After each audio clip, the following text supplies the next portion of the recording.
ميسي وحسام يقدم أسعار الدواجن اليوم الأحد 19 مايو 2024. تعديل ارتفاع أسعار الفراخ البيضاء.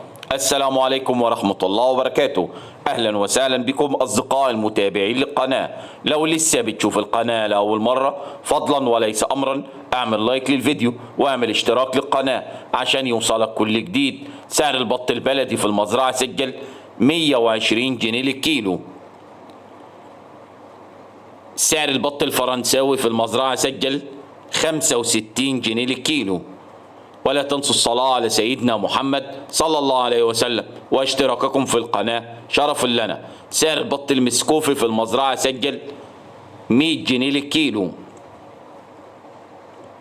سعر البط المولار في المزرعة سجل 75 جنيه للكيلو. سعر الديك الروم الأبيض في المزرعة سجل 110 جنيه للكيلو. سعر الديك الروم الأسمر البلدي في المزرعة سجل 120 جنيه للكيلو. أسعار الفراخ البيضاء في المزرعة سجلت اليوم ارتفاع، أعلى سعر 86 وسعر التنفيذ 85 وفي المحلات 95 جنيه للكيلو.